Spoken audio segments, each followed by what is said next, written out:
What's going on, everyone? Just spending the day getting all caught up with you guys yesterday, as I mentioned in an earlier video. Very busy day, was not able to get to making any content, but we had plenty of news going around.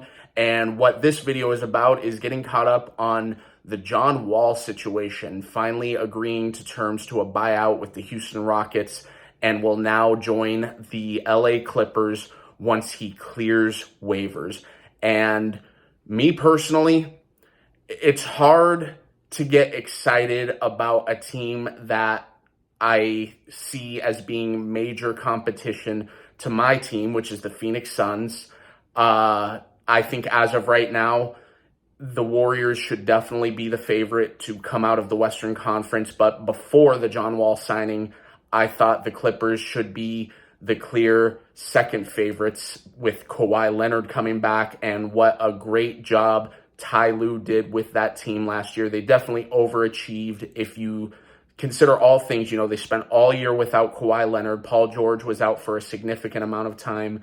And if Paul George doesn't enter health and safety protocols, you have to believe that they would have managed to make their way into the playoffs. And who knows what would have happened, we'll just say that. And I believe 2 years ago, had Kawhi Leonard not gotten injured, I think, hard for me to say this, but I always tell you guys, I'm not biased, so I try to hold myself accountable to that.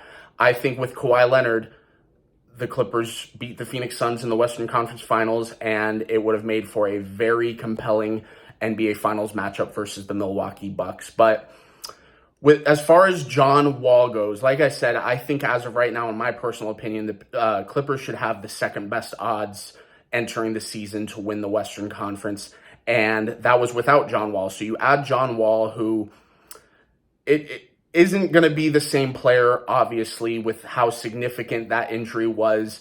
With an Achilles, the reason I feel differently about a John Wall versus how I did when Kevin Durant suffered his is Kevin Durant's game has never really relied on athleticism.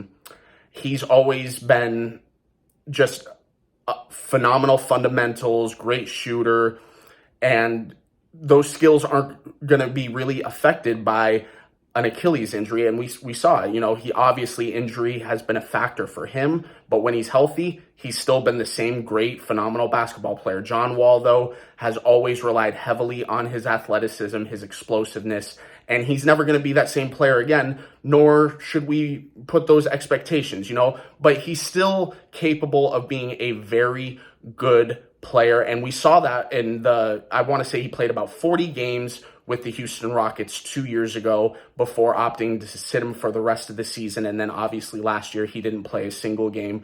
But in that 40-game sample size, he averaged just over 20 points a game. And I know it's it's not really a fair judgment on just the points per game aspect, because that team they knew once they traded away James Harden, they weren't going to be very good. But still, the fact that he was able to do that after suffering such a significant injury, it's impressive. And I think it's going to all depend on the terms of the deal, which it's not final. So we don't know the terms of what the Clippers are paying John Wall, nor the length of the contract. But I think this is a very low risk, potential high reward, because John Wall, best case scenario, is going to be your third option.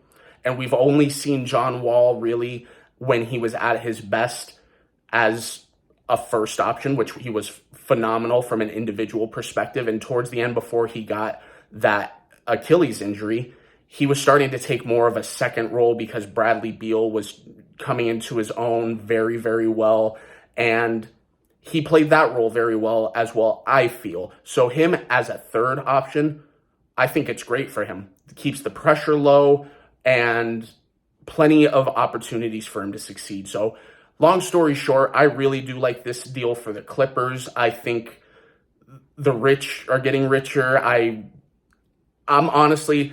nervous to play this basketball team, but I'm excited to watch them play. But let me know what you guys think. Was this a good signing by the Clippers, or do you think it's not going to make a difference for one reason or another. Let me know what you guys think in the comments down below. Please don't forget to like and subscribe, and I'll talk to you guys later. Thanks, guys.